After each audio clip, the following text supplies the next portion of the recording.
Pemirsa, saat puluhan ribu calon jamaah haji dikabarkan gagal berangkat karena terkendala dengan biaya, komitmen Presiden Prabowo Subianto untuk menekan biaya ibadah haji tentu menjadi angin segar bagi umat muslim di tanah air. Gagasan membangun kampung haji diyakini efektif untuk menurunkan salah satu komponen biaya terbesar, yakni pemondokan. Dengan semangat anti korupsi, pemerintahan Presiden Prabowo Subianto semestinya juga mampu menutup celah-celah kebocoran anggaran haji ini. Dan Gubernur Jawa Barat Deddy Mulyadi juga punya gagasan, yakni pendidikan karakter remaja oleh tentara. Gapura Pancawaluyah namanya. Memang baik itikadnya, lalu bagaimana dengan pelaksanaannya? Top Report juga akan mengulas perhatian tokoh-tokoh dunia terhadap program makan bergizi gratis. Dalam kunjungan ke Indonesia, Bill Gates meninjau langsung pelaksanaan program MBG ini. Dan jangan lewatkan pula, segmen terakhir kami akan mengulas untuk Anda mengenai proses pemilihan paus baru yang berlangsung cukup singkat. Paus Leo ke-14 terpilih dalam waktu 2 hari saja. Anda juga dapat berpartisipasi dalam jajak pendapat Top Report yang kami lakukan setiap hari Rabu melalui akun media sosial X @metro_tv dan juga akun Instagram kami @metro_tv. Pemirsa, bersama saya Hamnat Al-Kafi, inilah Top Report.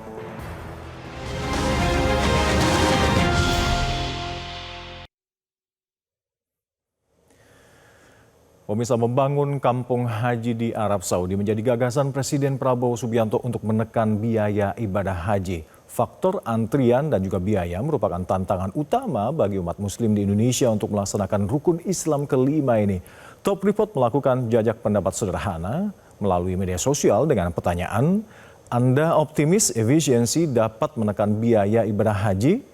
Dan pemirsa, hasilnya responden yang optimis dan pesimis jumlahnya ternyata berimbang.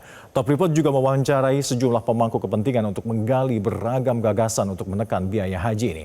Ada sejumlah usulan yang layak untuk didengar para pembuat kebijakan ini. Kami telah menyiapkan reportasenya untuk Anda.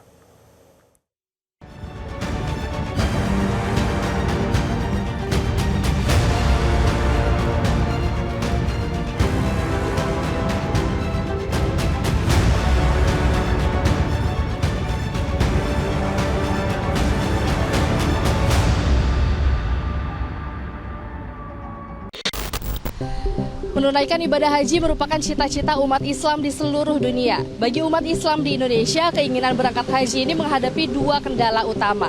Yang pertama adalah antrian yang sangat panjang, yang paling cepat ada di 17 tahun, bahkan ada calon jemaah yang mengantri hampir setengah abad. Yang kedua adalah biaya yang tidak murah. Pada akhir Maret lalu, 37.000 calon jemaah haji dikabarkan terancam gagal berangkat karena belum melunasi biaya haji. Bahkan ada pula calon jemaah yang telah beberapa tahun menunda keberangkatan karena kendala biaya. Komitmen Presiden Prabowo Subianto untuk menurunkan biaya haji tentunya memberi angin segar bagi umat Islam di Indonesia. Pemerintah memang telah memundurkan batas waktu pelunasan biaya haji. Namun menjelang batas waktu 24 April lalu, sekitar 200 calon jemaah haji asal Kabupaten Indramayu, Jawa Barat diberitakan belum melakukan pelunasan ongkos naik haji. Jumlah calon haji yang belum melunasi menjelang batas waktu sebesar 15% dari daftar calon haji Indramayu sebanyak 1.768 orang. Salah satu penyebabnya karena alasan ekonomi. Sekitar 15% yang belum melunasi.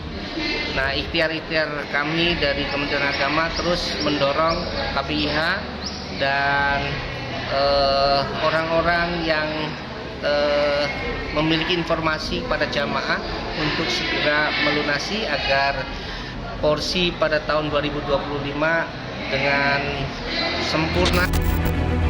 Fenomena serupa juga muncul di Jawa Timur pertengahan Maret lalu. Menjelang penutupan masa pelunasan biaya haji 14 Maret 2025, dikabarkan baru 75% calon jemaah haji yang melunasi biaya perjalanan ibadah haji atau BPIH.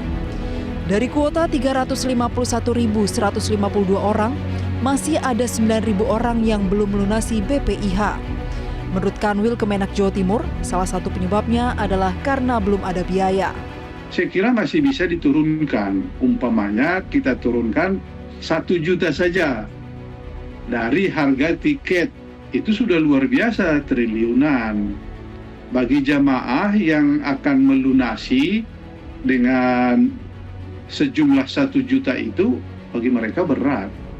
Bisa terjadi naik 750.000, ada yang gagal berangkat karena diberi waktu limit yang tidak terlalu panjang.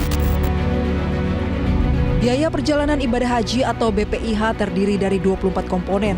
13 diantaranya merupakan biaya di dalam negeri, meliputi penerbangan, akomodasi, konsumsi, transportasi, perlindungan, pelayanan di embarkasi dan debarkasi, pelayanan keimigrasian, asuransi, dokumen perjalanan, biaya hidup, pembinaan jemaah, pelayanan umum, dan pengelolaan BPIH. Sedangkan 9 komponen biaya haji lainnya berada di luar negeri, yaitu akomodasi, konsumsi, transportasi, pelayanan di Arafah, Musdalifah, dan Mina, perlindungan, premi asuransi, pembinaan jemaah di Arab Saudi, pelayanan umum di Arab Saudi, dan pengelolaan BPIH. Pemerintah dan DPR memutuskan rata-rata besaran BPIH 2025 89,4 juta rupiah atau turun sebesar 4 juta rupiah dibanding rata-rata BPIH 2024 sebesar 93,4 juta rupiah.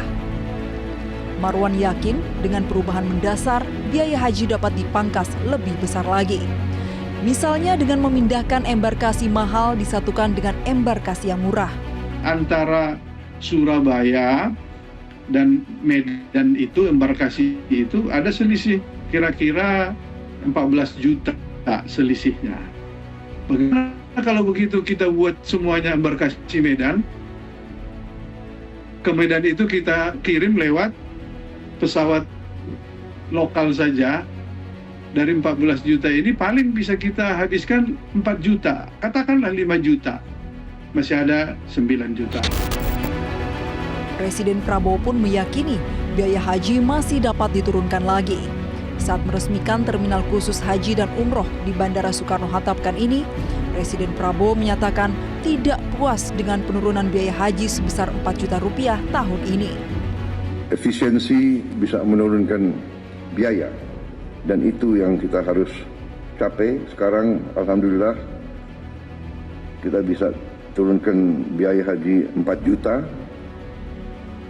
yang sudah dirasakan oleh jemaah haji tahun ini 203.000. Tapi 4 juta saya minta dikurangi lagi. Saya belum puas. Kita harus yang termurah yang bisa kita capai. Kalau bisa lebih murah dari Malaysia.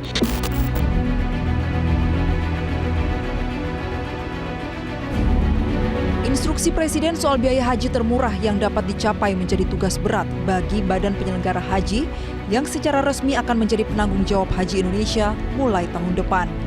Karena itu, Kementerian Agama akan tetap berperan dalam persiapan ibadah haji 2026 agar transisi berjalan dengan baik.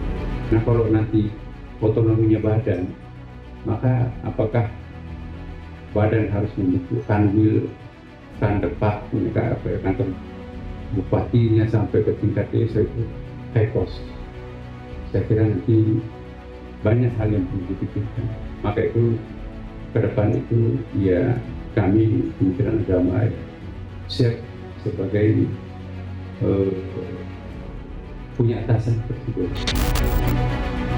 Namun Komnas Haji mengingatkan biaya haji boleh diturunkan, namun pelayanan harus ditingkatkan.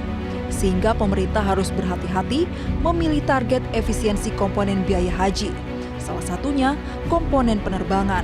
Jangan sampai kejadian 157 kloter delay tahun lalu terulang kembali. Tahun lalu misalnya saya mencatat ada di 2 titik delay, 3. Yang pertama itu adalah pemberangkatan di SOC Solo dan Makassar yang kemudian mengalami delay yang cukup panjang begitu ya, cukup lama. Ada bahkan kemudian cerita sayap pesawatnya itu sampai terbakar begitu ya. Nah ini kan itu sangat membahayakan.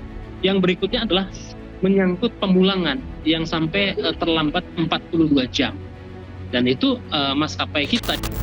Tahun ini total biaya haji memang turun sebesar 4 juta rupiah dari 93,4 juta rupiah pada BPIH tahun 2024 turun menjadi 89,4 juta rupiah pada BPIH tahun ini. 62% BPIH berasal dari pelunasan jemaah dan 38% berasal dari pembayaran nilai manfaat yang dibayar BPKH.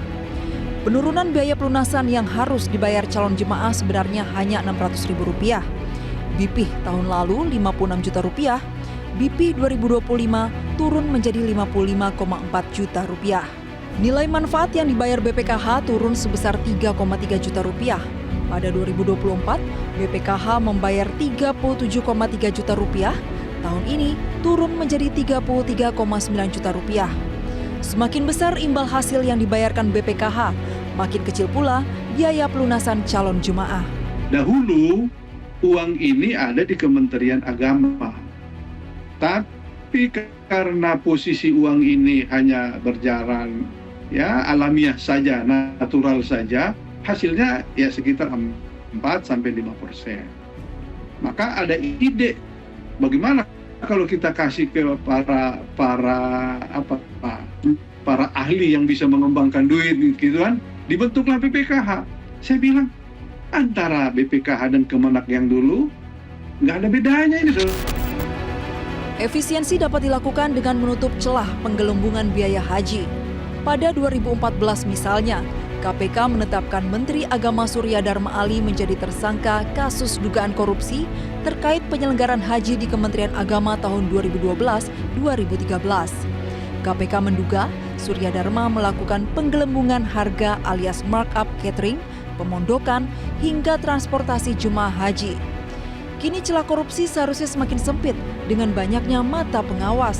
Apalagi Presiden Prabowo berulang kali menyatakan komitmen memberantas pencoleng uang negara. Namun Pansus Haji tahun lalu masih menemukan dugaan penyalahgunaan anggaran, yaitu biaya visa yang telah dibebankan langsung kepada jemaah, ternyata juga dimasukkan dalam komponen masyair. Yang kita buka itu salah satu layanan masyair. Masyair itulah layanan Arafah, Musdalifah, Mina.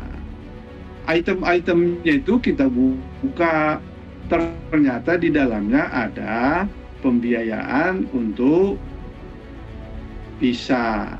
Sementara kita menganggarkan di item lain tentang visa itu.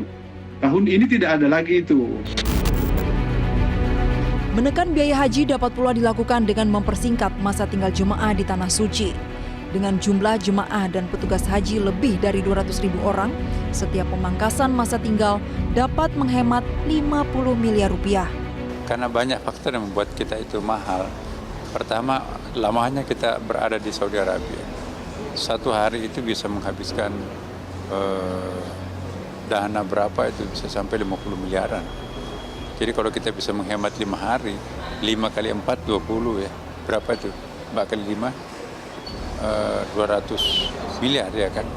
Nah itu belum lagi yang lain. Jadi saya kira teknologi itu juga akan mempermudah. Gagasan Presiden Prabowo untuk membangun perkampungan haji Indonesia merupakan terobosan untuk menekan biaya pemondokan. Apalagi menurut Kementerian Agama, Perdana Menteri Arab Saudi telah menyerahkan lahan seluas 50 hektar dengan hak konsesi selama 100 tahun sebagai dukungan terhadap kampung haji Indonesia. Biaya perjalanan ibadah haji merupakan struktur kompleks yang terdiri dari 24 komponen. Ada pula faktor kurs, regulasi pemerintah Saudi, dan juga kemampuan BPKH mengelola setoran awal haji. Jelajahi cara baru mendapatkan informasi. Download Metro TV Extend sekarang.